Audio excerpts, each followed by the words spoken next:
Well, it's Sunday, and you know what that means. Yes, it's time for Mr. Nailsin's Sunday Comics. And last week, we took a look at the first issue of Ms. Marvel. No, not the current one, the original Ms. Marvel.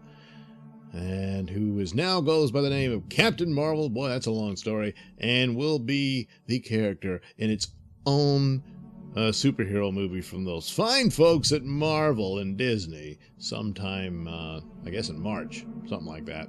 Anyway, so I thought, hey, we'll briefly look over those formative issues of Ms. Marvel to see how much of that actually makes it into the movie when it debuts. So we did the first issue, and now, well, you know, what comes after issue 1.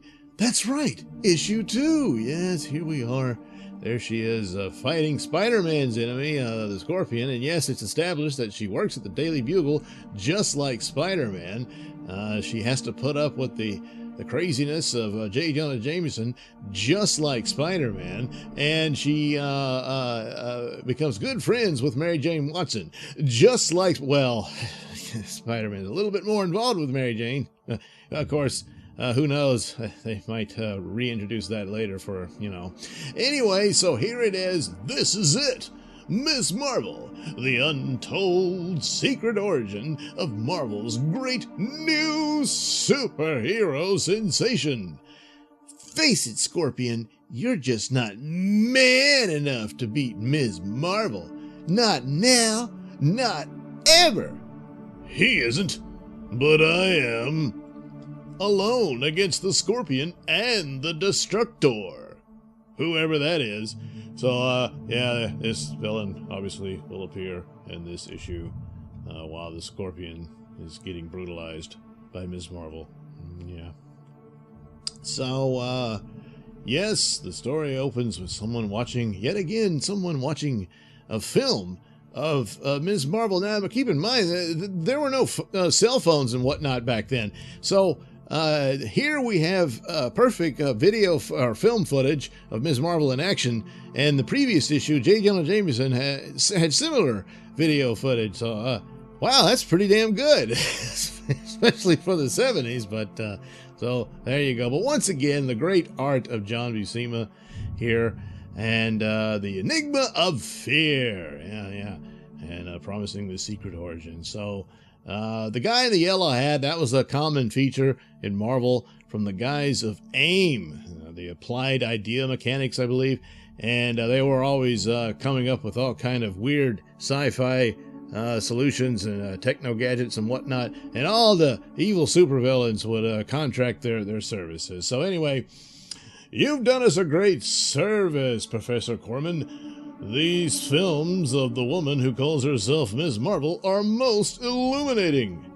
Then you agree Ms. Marvel must be captured at once, dead or alive.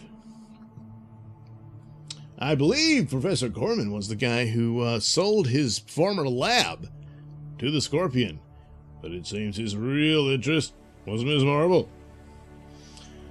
Oh, anyway, so, yeah, advanced idea mechanics, that's the guys. Prefer Ms. Marvel to be living when taken prisoner. So we may examine her mind as well as her other attributes. Oh, boy, that's getting kind of creepy. Have it your way, my friend. But I think you're underestimating the woman and making a very serious mistake. Well, you just said you agree we need to capture her. Now you're like, hey, it's a bad idea. A little consistency would help. She's stronger than 10 men. She can fly, and I believe she has an uncanny 7th sense, which lets her anticipate an opponent's attack before it occurs. You know, like Spider-Man. Again, Spider-Man. But in case you missed the last issue, here he gives you the little background here on what she can do. So anyway. So, they're not listening to the warnings. They want to get a hold of Ms. Marvel because, well, I guess they want to dissect her and figure out what makes her tick. so anyway, yeah, he talks about, I already sold the lab to the Scorpion to provide the initial funds enabling me to launch a crime career of my own. In any event, we don't want her alive. so she can explain the design of this costume she wears. Explain the design. Where did you come up with the peekaboo window to show your belly button? Outwardly, it appears purely ornamentational. But, as these X-ray photos reveal on the inside, wow, oh wait. There is sophisticated electronic webbing. Again, that's no. Which heightens her apparent natural ability to sail the Earth's electromagnetic field. With this costume, she can fly in a way we cannot understand. Well, you just explained how. The science here is layers beyond her own. So they want to take her costume off. So there's all this mechanical doohickey going underneath that tight outfit. Boy, it hides well, doesn't it? How's that possible? But anyway, so with just a video footage, I guess at the time they were able to x-ray her while she's standing there to get this shot that there's all this circuitry underneath the suit, but just x-ray the photograph and you're seeing the mechanics underneath your x-ray machine. Anyway, so they had the Scorpion there after he was recovering from his battle with Ms. Marvel, and well, to spoil it all, she barbecued him, and he was going to kill J. Jonah Jameson in a vat of acid, and of course, well, he ended up in it, yeah.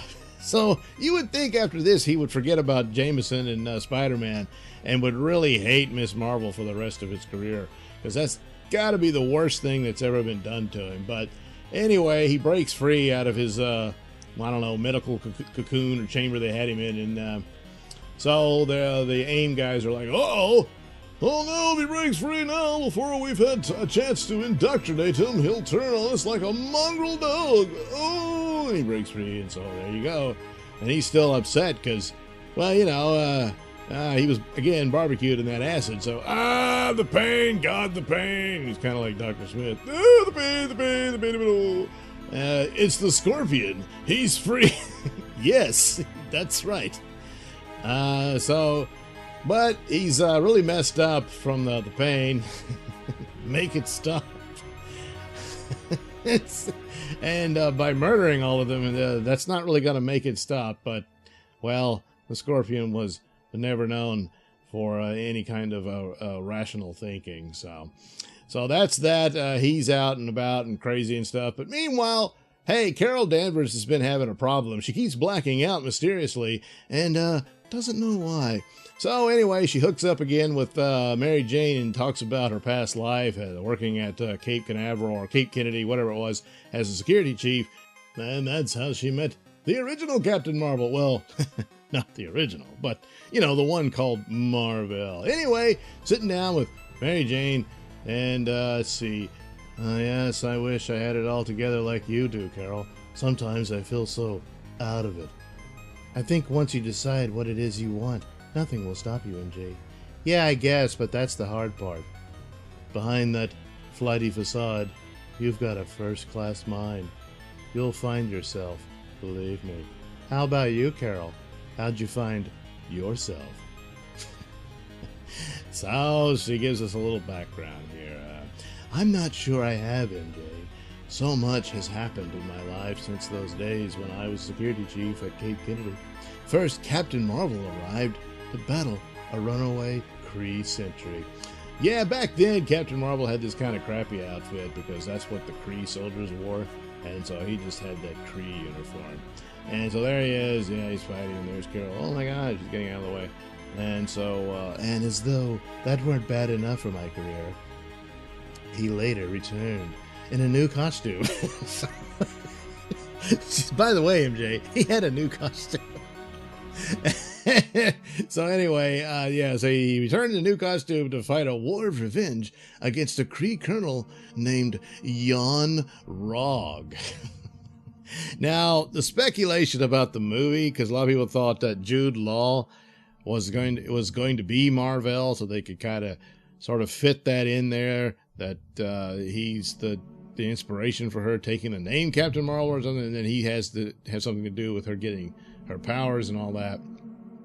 Obviously, it won't be anything like the story you're going to see here, but you could take elements of it to at least pay some amount of tribute to it, and that's the thinking of it. But then other people suggested that no, there isn't going to be any Mar-Vell. He'll be Jan Rog, and that'll be Jude Law's character in the movie, which would probably mean he's a villain rather than anyone good. But well, we'll just have to wait and see,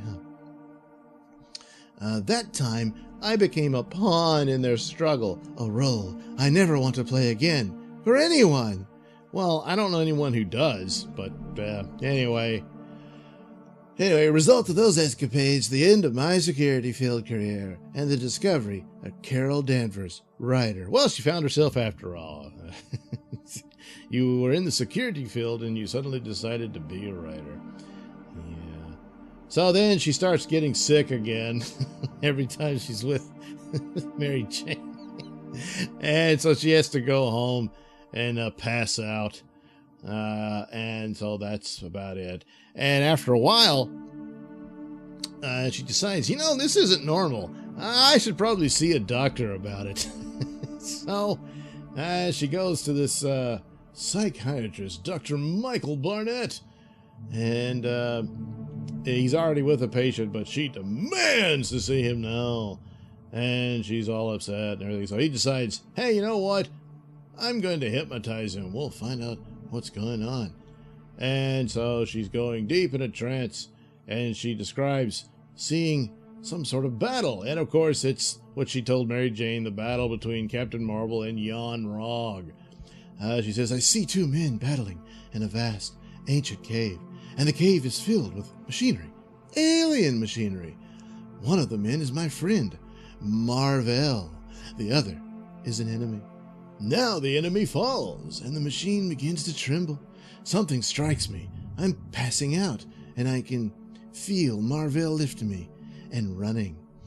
What? There's an explosion. Behind it, brighter than the rocket blast of a Saturn V. Dear God, I'm going to die. But no, Mar-Vell's shielding me with his body, yet even though he cuts most of the explosion's force, he can't stop the radiation. It's pouring over me. I feel as though I'm roasting alive. Can't stay conscious. It's all fading, dwindling, vanishing. I've blacked out. And the psychiatrist is listening to all this. Lord, no wonder she's worried if her current blackouts are related to this other experience. The hospital. What about the hospital, Carol? Did it upset you? Yes. Everyone said it was a miracle, or a marvel, I'd survived exposure to so much radiation, and that somehow it hadn't affected me. They were wrong, though. It had affected me. So anyway, she is describing transforming into Ms. Marvel. Did you see it coming? Yes. Carol Danvers is Ms. Marvel. Oh, wow. And he doesn't really believe any of it. And he snaps her back out of her trance, but then she starts to pass out again. And what do you know? She transforms into Ms. Marvel right in front of him. So warm I can hardly hold her. And that weird light. It's coming from her body. Good Lord. Carol, what's happening? Within moments, the light begins to fade, and Dr. Michael Barnett confronts a situation for which psychiatry has no answer. I can see Carol's face again, but what on earth? Who? That question remains unanswered as the transformed figure rises and wordlessly rushes toward an open window. And without hesitation leaps, guided by some uncanny seventh sense, to a duty and a destination we can't yet guess, while behind her Michael Barnett watches and wonders. I must be going out of my mind. What I saw, I can't believe. And finally, devastatingly knows. Carol Danvers is Ms. Marvel. Yeah, she is. What was your first clue? Oh, well, there you have it. She catches up with the Scorpion. He's terrorizing the city, whatever. Beats him up some more, and then Destructor shows up, zaps her with this beam out of his forehead. Well, his helmet he's wearing, what have you. And they pass out, and it's to be continued. We won't be seeing the next issue. I think this will do it. But there you have the origin, which basically tells you that through this sort of freak accident in that battle with Jan Rog, somehow the DNA of Captain Marvel was grafted onto her own, which gives her the similar powers that he had. So that's the explanation for it. Whether or not that bears any resemblance to the movie, who knows? We'll have to wait and see, but rumors leak about that it's not, that it's looking more like she was always, part Kree. There's another rumor that Jude Law is like a relative of hers, maybe even her father. We just don't know, but sounds like it's going to deviate quite significantly from any of this, which it's kind of sad because this is quite a simple, that bit of it is pretty simple, to where they could have seeded her story through the other movies by now so that people would be used to her like the other characters. And some kind of the same thing where the DNA is grafted onto her. Could still happen, but I think it's a mistake that she's just suddenly sprung on the whole MCU as it is. But, well, that's what they did.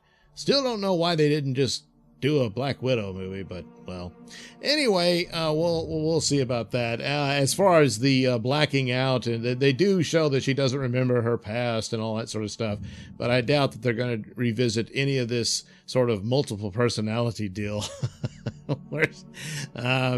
And to be fair, the comics dropped that pretty quick too. That doesn't last very long, but it's an interesting little element there. But they just moved on to other things, and the series only lasted 23 issues, which is a big deal by today's standards, but back then that's pretty lackluster. And the character just sort of waffled around for a long time. Nobody quite knew what to do about her.